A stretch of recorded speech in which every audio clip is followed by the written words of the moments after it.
Kembali lagi di Bicara Hati dengan saya Nurlita Khairani dan tamu kita Ibu Mayang Sari yang cantik banget nih bajunya dengan sebelah merah. Kita lanjutin dengan bahasan yang tadi ya. Kita sampai dengan tadi kan usahanya anaknya Bu Mayang tuh ada yang konveksi, tapi konveksinya itu udah kerjasama dengan beberapa kayak seragam-seragam tuh menurut saya sih udah oke banget tuh Bu Mayang. Udah gitu ada ternak juga. Nah sebenarnya untuk anak sendiri kan anak Bu Mayang itu berapa sih? Ada 2. Cuma ada 2 ya.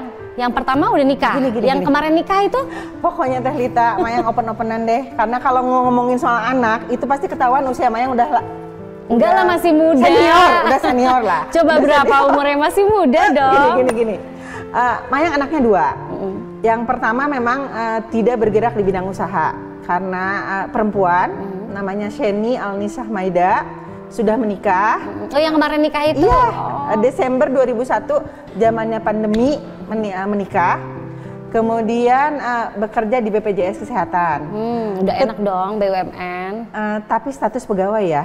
Justru ada hal yang membuat Mayang aduh penasaran deh gitu ya. Itu dengan anak Mayang yang kedua. Anak Mayang kedua sih sebenarnya harus cerita dulu dong. Di kemarin di tanggal berapa ya, Oktober? Bukan ini Oktober November ya, Oktober. Akhir Oktober tuh alhamdulillah anak Mayang yang kedua Muhammad Shena Damayana memenangkan juara 1 di Mojang Jajaka Kota Bandung 2022. Masya Allah, berarti ganteng dong ya? Kalau ganteng relatif ya. Kayaknya suami Mayang tapi lebih ganteng. Single, suami Mayang lebih ganteng daripada anak Mayang. Salah ya, dua-duanya anak. Suami Mayang sama anak Mayang sama-sama gantengnya. Nah, masih single, dia masih kuliah, insya Allah sebentar lagi selesai. Kuliah di Telkom University. Jadi anak pertama dan anak kedua kuliahnya di Telkom University. Tapi yang anak kedua ini dalam perjalanan kuliahnya dia justru merintis usaha. Itu yang membuat Mayang tidak pernah Mayang lakukan, kecuali tahun 2009 itu mendirikan Koperasi Syariah Bidayah Sani bersama keluarga. Kemudian itu tadi. Ini adalah hal yang baru ya, kan kalau koperasi mirip-mirip sama bank ya. Betul. Simpan pinjam atau simpan sama pembiayaan gitu ya. Kalau ini kan jelas-jelas Raw Point Konveksi Produksi. Raw Point itu nama brandnya. Nama brandnya Raw Point Konveksi. Itu adalah produksi, kemudian harus mencari market karena memang itu adalah rata-rata baju lapangan sama kaos-kaos lapangan. Alhamdulillah tapi dipercaya oleh perusahaan-perusahaan besar untuk yang Raw Point Konveksi. Kemudian yang keduanya ide-ide yang menarik dari Shena itu adalah ayo dong mah kita buat danjo ternak domba. Itu lebih buat Mayang lebih wah gitu loh, karena ini makhluk hidup loh ini. Kalau Raw Point Konveksi kan benda mati yang diproduksi menjadi baju ya, tapi kalau ini adalah makhluk hidup yang harus urus kan, sehingga menjadi besar, sehingga alhamdulillah ketika Idul Adha kemarin bisa menghasilkan. Jadi kalau udah mulai panen ya berarti sudah ya? Idul Adha kemarin. Jadi katanya gini, kalau Teh Lita lagi nanya gini, gimana sih pedihnya mempunyai usaha? Sebenarnya kalau bagi shadow usahanya Shena atau Raw Point Konveksi dan Jo ternak domba, itu buat Mayang hanya penasehat. Kalau di perbankan mungkin board of komisaris, jadi menasehati, mengarahkan. Yang pahitnya yang mengerjakannya kan anak Mayang, Teh Lita gitu loh. Terus Bu Mayang kenapa kok memilih untuk ambil pensiun dini gitu? Padahal kan posisi udah enak, gaji juga udah lumayan, fasilitas juga udah oke. Kenapa gitu? Kalau menurut Mayang ini takdir Allah. Kenapa? Dulu ketika Mayang mengambil pendidikan S3 di Universitas Pendidikan Indonesia tahun 2018, ketika Direktur Utama Mayang hadir atau meninjau ke Bandung, Mayang bilang, "Pak, Mayang pensiun aja ya karena Mayang pengen fokus S3." Itu nggak kejadian di 2018. Kejadiannya adalah di 2022 ketika Mayang hampir menyelesaikan pendidikan S3 dengan melaksanakan sidang kan. Oh sekarang lagi sekolah lagi Bu Mayang tuh berarti? Hampir selesai. Oh Masya Allah. Alhamdulillah, karena kan berarti ketika masuknya 2018 ya. Kemudian berakhirnya insya Allah 2022 di Universitas Pendidikan Indonesia. Nah artinya buat Mayang ini takdir Allah bahwa Mayang tuh harus menjadi yang sesuatu bukan lebih baik ya, menjadi sesuatu yang baru lagi. ketika Mayang misalnya setelah menyelesaikan pendidikan, artinya Mayang boleh dong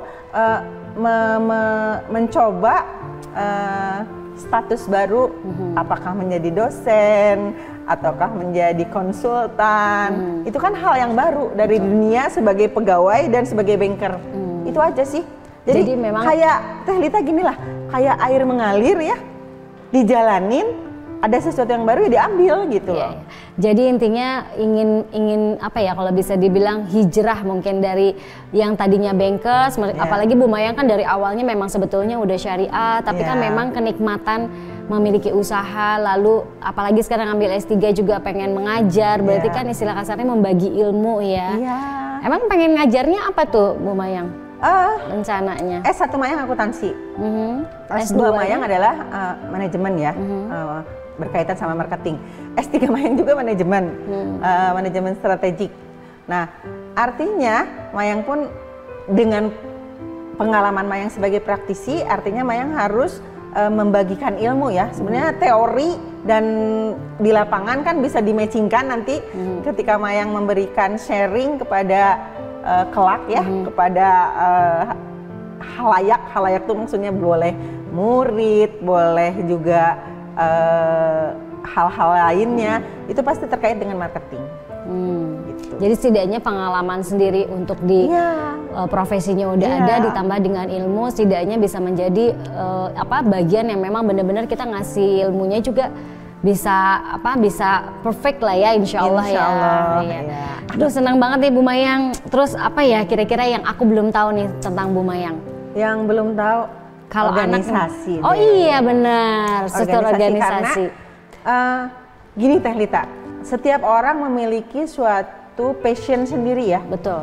Ketika Mayang bekerja, Teh Lita juga merasakan segitu capeknya bekerja dengan target-target yang harus terpenuhi. Betul. Kemudian begitu Mayang misalnya dunia yang akademik menjadi mahasiswa, begitu capeknya juga harus menyelesaikan apa yang menjadi tuntutan di universitas begitu kan.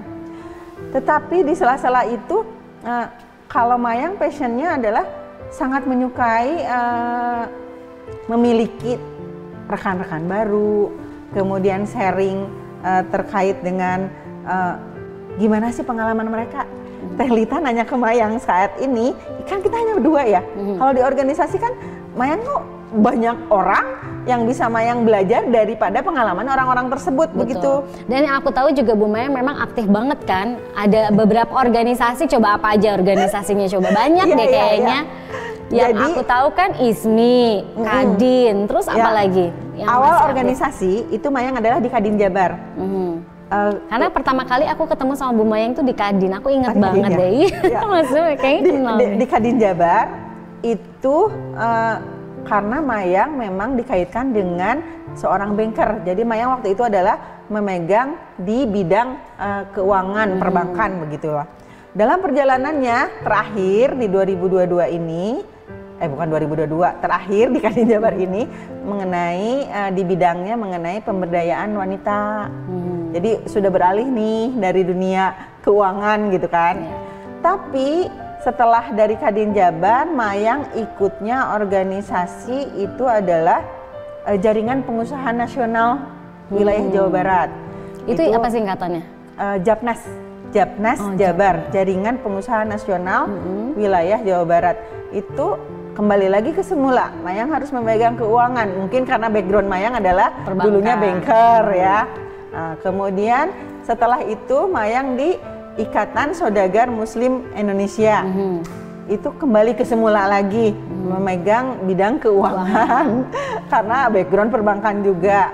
Nah sebenarnya ketika zamannya Kadin menjadi anggota Kadin Jabar, itu Mayang juga waktu itu bersama-sama dengan organisasi masyarakat ekonomi syariah Jawa Barat. Sama lah semuanya keuangan. Jadi kelihatannya Mayang harus melekat dengan keuangan Teh Lita karena capnya Mayang adalah banker dan saat ini adalah mantan bankers.